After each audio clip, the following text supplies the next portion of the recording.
Hello, hello les amis de la chaîne Animanimus Tarot. Aujourd'hui, nous nous retrouvons pour les guidances professionnelles vie quotidienne du mois de septembre 2023. Pardon.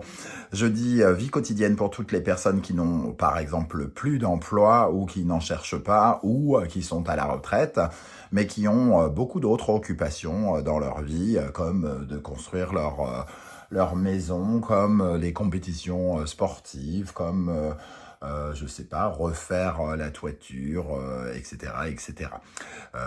Voilà, donc ça peut vous parler de cela ici. Je vous rappelle que c'est un tirage général, quoi qu'il en soit, que ça ne parlera pas à tous de la même façon. Donc prenez bien les messages qui vibrent avec ce que vous vivez actuellement. N'hésitez pas à adapter mon vocabulaire à votre situation pour avoir quelque chose qui correspond plus à votre situation. Je vous recommande comme d'habitude de regarder la vidéo de votre signe ascendant et de votre signe martien si vous le connaissez pour avoir de plus amples détails et pourquoi pas recevoir un autre message qui peut-être vous parlera davantage. Voilà, dans la barre d'infos juste en dessous, vous trouverez mon adresse email si vous désirez des renseignements pour les tirages personnalisés. Vous trouverez également différents liens qui vous mèneront vers les guidances que j'ai effectuées pour votre signe récemment, comme par exemple la guidance sentimentale que je viens de poster, les messages que vos guides cherchent à vous transmettre, la bonne surprise qui vous attend en septembre et la guidance générale du mois de septembre 2023. Tout ça pour vous. On se retrouve dans quelques instants avec votre signe et à tout de suite. Hello, hello les Sagittaires, ascendant Sagittaire, signe martien en Sagittaire. Bienvenue pour cette guidance professionnelle vie quotidienne du mois de septembre 2023. J'espère que vous allez tous très bien. Je vous rappelle bien entendu que ce sont des énergies qui peuvent parler à certains Sagittaires dès à présent et parler à d'autres un peu plus tard pendant le mois de septembre, voire au début du mois d'octobre. Donc n'hésitez pas à revenir sur ce tirage si toutefois il ne vous parlait pas dès à présent. Je vous conseille de regarder la vidéo de votre signe ascendant et de votre signe martien si vous le connaissez afin d'avoir soit de plus amples détails, soit recevoir un autre message qui peut-être vous parlera davantage. On y va avec l'énergie principale qui vous accompagnera pendant ce mois de septembre. N'oubliez pas de liker, de partager et de vous abonner. Nous avons l'impératrice inversée. Alors avec cette impératrice inversée, il faut revoir ses projets. Parce que soit ils n'avancent pas, ils sont retardés, soit ça nous demande de revoir notre copie avec plus d'intelligence. C'est-à-dire que ici l'impératrice, c'est l'intelligence, elle représente l'intelligence. Et ici, on nous dit de mettre les bouchées doubles peut-être pour revoir nos stratégies, revoir notre façon de faire, notre façon de communiquer, notre façon de faire jaillir l'abondance, la prospérité. Donc soit on reçoit pas les documents par exemple qu'on attendait, la réponse qu'on attendait, il faut revoir nos plans, il faut communiquer peut-être autrement. Ou alors il faut littéralement retravailler quelque chose, parce que par exemple l'impératrice peut représenter aussi les études, et on peut devoir retravailler sur ces études, parce qu'il nous manque encore des connaissances, il faut remettre de l'intelligence là-dedans, et donc un petit peu réviser sa copie, ou quelque chose comme ça. Bon, on va essayer évidemment d'en savoir plus avec le reste du tirage. Avec le Wandering Tarot, nous avons le monde ici. Moi, j'ai l'impression, avec le monde, qu'on nous parle d'exposer quelque chose. Alors, exposer au monde, c'est un peu comme si vous vous mettiez devant la foule et que vous aviez du mal à leur parler, à leur vendre quelque chose. Alors, vos projets ici sont représentés là. Voyez de quel projet je peux parler. Et par rapport à votre situation, n'hésitez pas à adapter mon vocabulaire, je vous le rappelle. Et ici, on a du mal à atteindre le succès ou à parler à un public, par exemple, ou à exposer quelque chose de la meilleure façon possible. Peut-être par manque de travail, par manque d'intelligence ou manque de connaissances, ou alors votre stratégie pour exposer aux autres n'est pas tout à fait la bonne. Donc il faut peut-être revoir cela. Ça nous parle quand même de peut-être de nouveaux projets, puisqu'ici, le monde, c'est de clôturer quelque chose et d'aller de l'avant vers de nouvelles choses. Donc, il y a peut-être quelque chose qui est retardé vers un succès, quelque chose de retardé par rapport à une échéance, quelque chose qui devait se conclure aussi. Alors, ici, nous avons le 9 de bâton qui nous dit que peut-être vous êtes un peu sur la défensive ou un peu réservé, c'est-à-dire vous gardez un peu de force pour vous, au lieu de sortir toute l'ardeur qu'il faut pour clôturer quelque chose, hein. Le 9 de bâton, c'est un peu l'avant-dernière étape avant de terminer quelque chose. Et là, on nous dit, il faut encore mettre de l'énergie là-dedans. Il faut mettre de l'énergie, il faut mettre de l'intelligence, il faut, pour aller terminer quelque chose ou oui, pour faire aboutir un de vos projets ici. Peut-être mieux parler, être moins sur la défensive, comme je le disais, à vous cacher un peu derrière peut-être vos projets pour... comme pour garder un petit peu de force. Ici, le 9 de bâton nous dit ne lâchez rien, continuez à aller jusqu'au bout de vos efforts pour défendre les projets sur lesquels vous travaillez. Avec la sagesse de l'oracle, nous avons l'énergie de être équitable. Ça peut nous parler effectivement d'exposer quelque chose à quelqu'un, plus précisément à quelqu'un ou à un groupe de personnes, hein, dans lequel on est un peu sur la défensive. Donc on défend nos projets, mais on est peut-être pas en train de totalement écouter l'autre. Et donc ça retarde quelque chose. Ici, finalement, le fait de mal communiquer ou de ne pas utiliser peut-être la bonne stratégie retarde quelque chose. Et ici, on nous dit soyez juste, faites peut-être une meilleure proposition, par exemple, à la personne, pour que tout le monde soit gagnant dans l'histoire. C'est peut-être ça qu'il vous manque ici, parce que vous protégez, vous cachez un peu derrière votre projet, vous le défendez peut-être un peu trop, mais peut-être au détriment d'une autre personne. Et ici, on nous dit soyez plus équitable, parce que finalement, ce côté négociation, échange, avoir un gain mutuel, c'est le meilleur cadeau que vous puissiez vous faire à vous et à vos partenaires. Donc, ça pourrait débloquer la situation pour aller de l'avant. Ok. Avec l'oracle des miroirs, nous avons l'énergie de la fécondité. Donc, on retrouve l'énergie de l'impératrice ici, hein, et de l'enfant. Ça nous parle bel et bien d'un projet, nouveau projet que vous défendez, que vous essayez de nourrir ici, hein. Donc, vous essayez, je donne un exemple, vous avez le projet d'aller vivre au Japon. Donc, le projet, il est là. Sauf que la fécondité, c'est nourrir ce projet, c'est-à-dire commencer à faire toutes les démarches qui vont nourrir et faire grandir ce projet, c'est-à-dire contacter toutes les agences de voyage pour connaître les prix pour aller au Japon, vous renseigner pour savoir qu'est-ce qui se passe au Japon, comment ça se passe, etc., etc.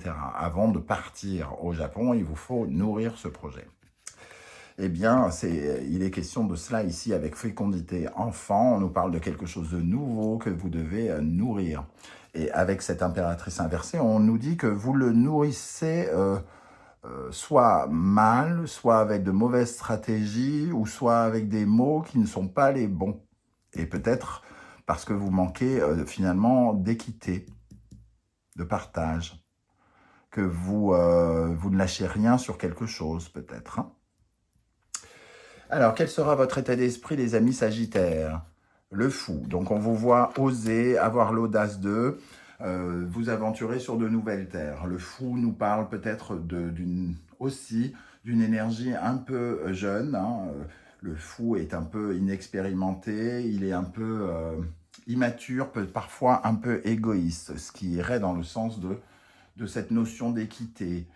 Vous avez tellement envie de commencer quelque chose, d'aller de l'avant, que vous oubliez que vous êtes peut-être plusieurs. Et que si vous voulez vraiment pouvoir sauter le pas et avancer, il va falloir peut-être chercher cette alliance, entre guillemets, hein. Chercher à vous mettre d'accord avec quelqu'un. Qu'est-ce qu'on a avec le fou pour les sagittaires dans le domaine professionnel, pour l'état d'esprit? Quel sera l'état d'esprit des sagittaires avec le fou dans le domaine professionnel? Ici, on parle de passé, présent, futur. Et j'ai l'impression qu'il y a quelque chose qui est rattaché encore au passé. Il y a une porte qui n'est pas totalement fermée avec le passé et qui vous empêche de vraiment pouvoir enfin vous lancer vers quelque chose. C'est peut-être le top départ qui vous manque, hein, au final. Parce que vous n'avez pas réussi à créer jusqu'alors la porte d'entrée, entre guillemets, où vous n'avez pas refermé le sas qui vous libérerait du passé. Ici, on vous invite à être un peu plus à l'écoute des besoins peut-être des autres, d'être un peu plus dans l'échange et d'écouter aussi peut-être les conseils qu'on pourrait vous donner. Ok. Quelles sont les énergies qui sont en face de vous, les amis Sagittaires? Nous avons le diable. Le diable ici va peut-être nous parler des désirs de quelqu'un d'autre, hein, puisqu'il est en face de vous. Donc les désirs de l'autre, le pouvoir aussi de l'autre, peut-être que l'autre a un certain pouvoir pour vous ouvrir une porte, pour vous laisser passer. Et en ne prenant pas en compte cette force, les désirs peut-être de quelqu'un, ou même les vôtres, en n'étant pas à l'écoute de vos désirs, vous bloquez quelque chose par rapport à ce nouveau projet. Ça peut être effectivement un rapport de dépendance avec ce diable. Vous êtes peut-être dépendant de l'argent de l'autre, vous êtes peut-être dépendant de sa signature. S'il ne signe pas, vous ne pouvez pas avancer. Vous êtes dépendant de la commande que cette personne pourrait faire pour pouvoir vous lancer.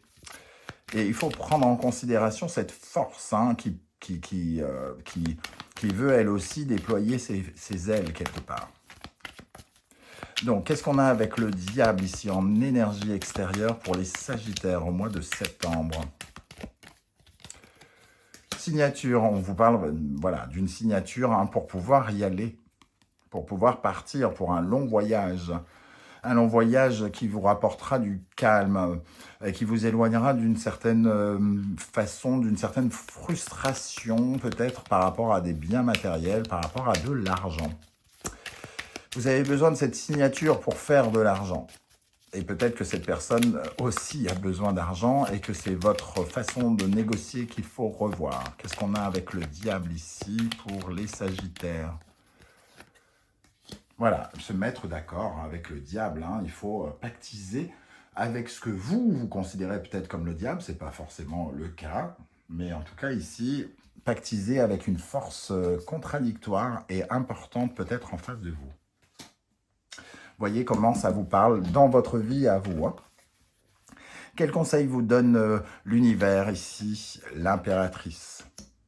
Soyez intelligent, soyez stratégique, revoyez votre copie, déployez votre imaginaire, entre guillemets, déployez aussi votre communication, votre bienveillance, une énergie plus douce peut-être, pour pactiser avec cette personne. Quels conseils on peut donner aux Sagittaires pour ce tirage professionnel du mois de septembre avec l'impératrice? Un conseil supplémentaire. Alors ici, il est question d'atténuer peut-être le langage, d'apprendre soit à se taire, soit à ne pas, à trouver un mode de communication assez linéaire. Peut-être que vous étiez dans une certaine forme d'énervement ou quelque chose comme ça qui n'est pas, qui ne vous permet pas d'avancer vers une certaine forme de chance. Donc ici, on nous dit, on nous parle de cette bouche hein, qui nous parle de la communication une fois de plus. Et l'impératrice représente déjà ça. On vous dit soit de vous taire, soit de vous... En tout cas, si le silence, si les mots que vous prononcez ont moins de valeur que le silence, il vaut mieux se taire. C'est un peu ce qu'on nous dit ici. Hein. Donc, apprenez à vous taire ou au contraire à dire de meilleures choses ou de plus belles choses. Comment les choses vont évoluer? Tempérance, on retrouve cette énergie de négociation. On négocie, on échange, on essaye de comprendre l'autre, on essaye de l'écouter, d'écouter ses arguments, on essaye de revenir au calme s'il y a de l'énervement. Une certaine forme de patience peut être utile aussi. Bien, on entre dans une phase, entre guillemets, de compromis. Alors, qu'est-ce qu'on a sur la tempérance dans le domaine professionnel pour les Sagittaires? Alors, je ne sais pas si ça va vous parler, ça va peut-être pas parler à tous les Sagittaires, mais en tout cas, il y a une sorte de grande cohérence dans le tirage tel que je le ressens là. Hein. Nous avons une route. Est-ce que vous devez prendre une route en commun face à quelqu'un qui a tendance à rebrousser chemin? Alors, soit cette personne rebrousse chemin, ou soit c'est vous qui faites marche arrière. On vous dit, en tout cas, de soit, comment dire, tourner le dos à certaines techniques, tourner le dos, faire semblant de vous désintéresser, c'est peut-être la clé aussi, hein. Donner l'impression que vous allez abandonner est peut-être un peu la clé pour réattirer l'attention de quelqu'un. C'est pour ça que vous vous taisez. Ou alors c'est la technique de la personne en face de vous, elle se tait, pour que vous ayez davantage envie de négocier ici. Alors, en synthèse de ce tirage, nous avons l'énergie du soleil. Soyez éclairés, j'ai envie de dire. Soyez ouverts, ayez confiance en vous. Ça paraît évident. Mais ce soleil nous parle de solutions à apporter à vos problématiques. Hein. Ici, on nous parle d'éclaircir la situation et de retrouver une certaine harmonie avec quelqu'un qui peut être considéré comme un ennemi ou comme une personne dont vous avez littéralement besoin, donc pas forcément comme un ennemi. Mais en tout cas, voilà, on vous parle d'harmonie, de créer une harmonie, d'essayer de chercher une certaine forme de douceur dans la négociation et dans l'équilibre. Qu'est-ce qu'on a sur le soleil pour terminer pour les Sagittaires? Le soleil qui nous manque hein, par moment ici, hein, j'ai envie de dire. On a à la fois une porte et... pardon, j'ai un chat dans la gorge. et avec cette barbe qui pleure, ici on nous parle de trouver un équilibre, même s'il y a une certaine forme de... comment dire, de frustration, même si vous ne pouvez pas obtenir tout ce que vous désiriez obtenir, un peu égoïstement peut-être avec ce fou, ou en tout cas vous aviez l'espoir d'eux, il y a peut-être quelque chose qui s'ouvre en communiquant sur un nouveau projet, en acceptant aussi de faire des compromis. Voilà comment je ressens ce tirage les amis. Sagittaire, j'espère que ça vous aura parlé. N'hésitez pas à le dire juste en dessous de la vidéo en commentaire. Comment ça vibre pour vous. J'aurai beaucoup de plaisir à découvrir comment vous ressentez tout cela. Si vous ne voulez pas étaler votre vie sur YouTube, ce que je peux aussi comprendre, vous mettez juste un petit émoticône en commentaire pour me dire que vous êtes passé et j'aurai plaisir à vous saluer à mon tour. Merci en tout cas pour vos likes, vos dons, vos partages, vos abonnements. Si vous ne l'avez pas encore fait, vous pouvez activer gratuitement la petite cloche de notification pour vous abonner et je vous en remercie. On se retrouve en tout cas très très bientôt pour de nouvelles guidances, après quelques jours de congé pour moi. En tout cas, soyez certains que je répondrai à tous vos messages le moment venu, un peu après une certaine retraite digitale. Mais en tout cas, je répondrai à tout le monde et je continuerai de vous lire. On se retrouve très très bientôt. Prenez bien soin de vous les amis Sagittaires, merci d'être là et passez un très bel été. Ciao ciao.